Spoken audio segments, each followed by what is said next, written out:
everybody. I'm Brian, and this is an episode of AAMI News In Conversation. We're in the middle of Sterilization Standards Week, but right before that, we had an exciting summit specifically dedicated to cleaning verification, and I'm here today with one of the participants, Klaus. Before we dive into your data and your research, which is very exciting, Klaus, can you introduce yourself? Yes, my name is Klaus Roth. I am the CEO of SMP and the founder of SMP. We started in 2000 to validate cleaning processes, not only in the hospital field, also on the device design to see which devices are critical to clean. But on the long-term run, we had to look in the hospitals as well. Can they transfer the IFU we have given to the hospital? Can they transfer it into reality? And then at the other side, in Germany, we had the diagnostic-related groups in the hospital, and the hospital are forced to introduce a quality management. And this quality management has to implement the CSSD as well. So why was that? Why are they forced to implement this? It sounds like a good thing. Don't get me wrong. But quite easy. If they are not doing it, they get 30% less paid due to the DRG. So in this case, they are in one way forced. On the other side, following and introducing a quality management, you have to follow the standards as well. And ISO 15883, the standard for the washer disinfector, was just ready to be released in 2005. So to implement the standard ISO 15883, we were looking in the test methods described there. And out of these test methods, we have selected one where you are sending out defined contaminated instruments to the hospitals. They have to place it in their washer disinfector and send it back to the laboratory to be analyzed. This started with a round-robin test in 2005. And this year, from the 18 tested machines, 6 failed. So that was in 2005, right? This was in 2005. So, but we had the threshold of 100 microgram per device in Germany given by the authorities. So we couldn't go over this alert level, but we were going on. In 2012, we analyzed the data we have gained in the meantime, and the analyzation of 4,100 of these test clamps shows that there was no of these clamps have been again over the alert level of 100 microgram. Most of them have been beneath 50 microgram. And we were also starting to test real-used instruments, and we separated them into instruments with lumen, like the MIS instruments and the other instruments. And the real-used instruments have been a little bit harder to be cleaned. So 12% have been there in the range between 75 and 100 microgram, but half of it were still beneath 50 micrograms.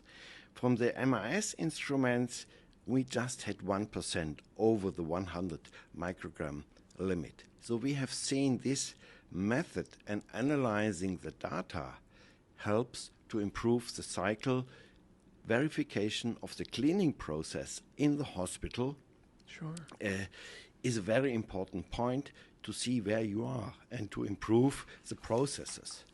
So this is, for clarity on our viewers, and we'll be putting these slides up as we talk about them, but we're talking about 7 years of data collected where we're looking at whether or not the methodology that people are using to clean these instruments has improved. Is it adequate enough for safety in the hospital setting? Is this correct? Yes.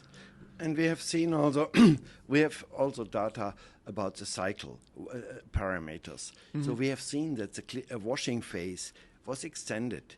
It used to be more or less 5 minutes before, sometimes even shorter, and it was extended to 10 minutes.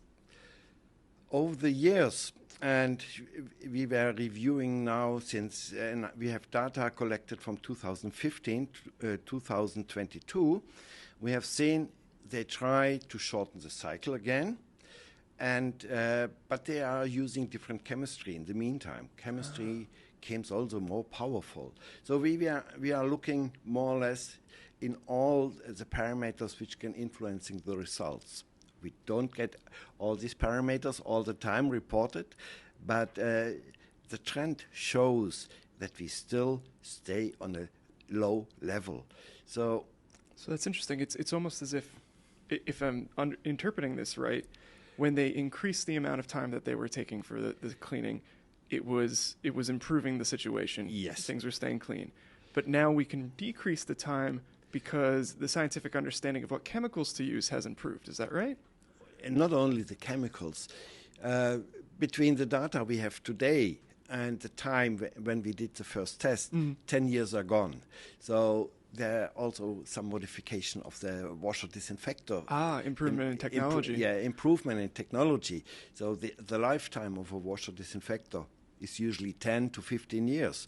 So we have to assume that a lot of these washer disinfectors has been exchanged in the meantime. Right. So the real influence why this became better and the trend is staying so slow, can't say it's just a new washer disinfector or it's a new chemistry.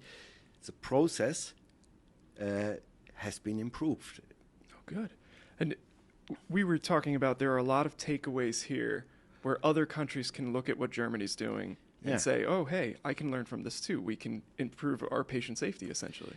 Yeah, I think we have shown with a German guideline, which is published also in English and can be seen on the internet, we gave a guidance how to verify and validate what happens in the hospital. And I think the best example, so if I don't want to talk too much in details about the nearly 300,000 instruments we have. We might be here a while. We have evaluated in the last 7 years. But if you are looking for the robotic instruments, which is a hot topic. Oh, yeah. It's a disruptive technology, you might call it. Yeah. And it's a real challenge to clean these instruments. What happens in Germany in 2012? The reuse of Da Vinci instrument was forbidden because most of them were clearly over the alert level of 100 microgram. So the old methodologies were inadequate. Yes. So, but we know that Intuitive has done a lot of efforts to develop reprocessing procedures to clean these instruments. The question is, are they used in the hospital? So the approach from Intuitive at this time was to set up a training team which was going in the CSSD in the hospitals to show how to do it correctly. And we have seen the trend. It was going down immediately in the next 2 years. From 2012, where the average was around 175, it was going down to 2014, that the average was beneath 50 microgram. We still had some instruments over the 100 microgram, but the failure rate was going down. It's a significant improvement. And again, we'll probably be putting this up on the screen for everybody to see. It is quite impressive. Yeah. And so since this time we are collecting robotic instruments from the field. As they have a limited life, it's quite easy to get them at the end of the life and look into them in how they are, how they looks like. And we are not the only laboratory which is doing this. There are other laboratories as well. But in the last years, we have collected more than 700 instruments. Wow. And we are looking into it, and we have seen that the average level of 35 microgram could be kept over the time. But we still see some of these instruments are over the limit, but it's usually just to a specific hospital where they may just started with robotic surgery and they need some not training. As adequate, I see, yeah. And overall, we can say that we have now reached a failure rate of 4%. Always taking into account the 100 microgram, this alert level, and the failure rate of 4%, that's, I think, it's a big improvement, we reached over the time. I mean, a positive way to say it is that might be safe to assume that in at least these 28 hospitals across Germany, 96% of the time they're doing their job perfectly right. Yeah. So, yeah. That's wonderful. Yeah. Now, I'm curious, you mentioned that a bunch of other organizations are also, collecting similar data to this. Is there any effort to share data among each other?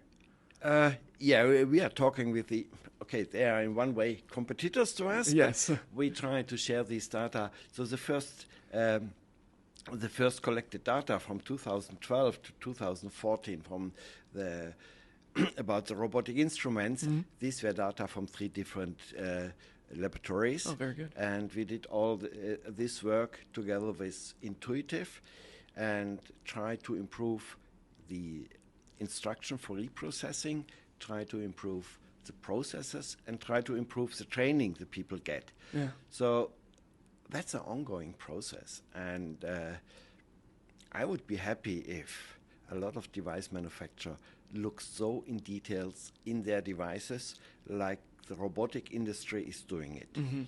Intuitive is not there alone. There are other companies coming up with robotic systems, but they try to follow a similar approach as well. If I'm looking to all traditional instruments, I wouldn't say we would always pass. If I'm looking in orthopedic instruments, especially like the reamers, they are not easy to clean. They are more difficult to clean, but they are still in use, and they are very often a bigger risk for the patient than the robotic instruments. I see. Yeah.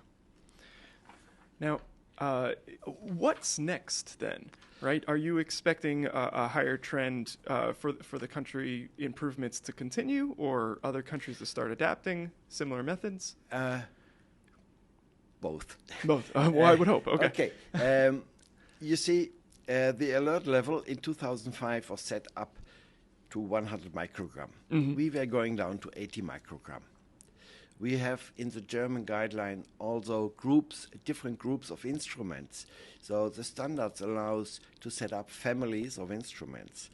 And we have set up such families there as well, and gave different levels to these instruments, and also provides a test method, a short description how to test these instruments, so that the user also can do some tests that he doesn't need a laboratory to do it.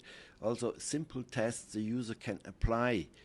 They are not quantitatively, but qualitatively, and they give them a hint, so he can control over the time also his processes and where he has doubt. So, on the other side, the German guideline it's not far away from Germany, was adapted in Switzerland as well. There's also a Japanese translation. Oh.